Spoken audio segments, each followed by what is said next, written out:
Afternoon all. I had a good question earlier on today in the gym, and it was basically, how strict should someone be with their diet? You know, how strictly do you have to follow a diet plan?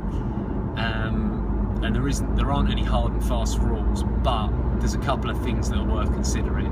So first one would be, are you under a time pressure on the diet? Have you set yourself, you know, I've got 6 weeks to, you know, before I go on holiday, or I'm stepping on a bodybuilding stage in 3 weeks, I've got, you know, little to no margin for error.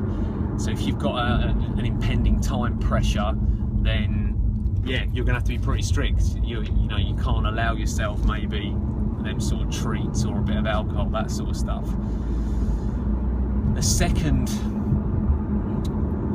thing to think about would be your relationship with certain types of food. So if you were going on a diet and, like me, you had a few beers, you had a couple of glasses of wine, but you accounted for it in the calories, there's going to be little harm done in the grand scheme of things. But if I'd have gone out and had a bit of a binge and, you know, hit the buffet, all that sort of stuff, then results would be compromised, and it's just an individual thing. Some people can go out and can have a couple of drinks and it doesn't bother them. Other people, once they start that, you know, once they have that first pint, you know, another 10 follow.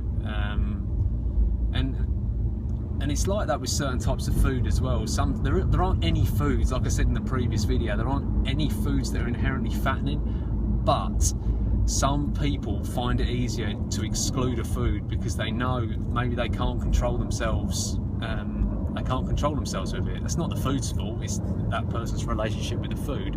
But for example, I know from my point of view that I really like crusty white bread, the old bloomer loaf, but if I cut a slice, I want to eat the loaf, and do you know what, at the moment I probably wouldn't. I probably have the self-control because I am dieting and stuff, but you know, it's just easier for me not to have it there, so I don't buy it. I'll go and buy a sliced loaf because then I'll just have, you know, the slice sort of dictates its own size, and I can just have one or two, and it sort of satisfies the hunger. But yeah, just think about your individual circumstances. You don't have to be 100% on the diet 100% of the time. For most people, if you're sort of 80% on, then you'll still get results.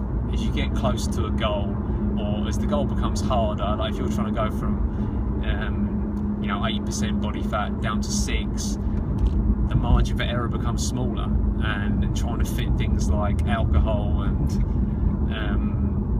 chicken vindaloo or chicken naga or whatever into the frame becomes a little bit trickier. But yeah, just think about your individual circumstances, think of a time frame, how important is the goal as well, and then adjust the diet accordingly.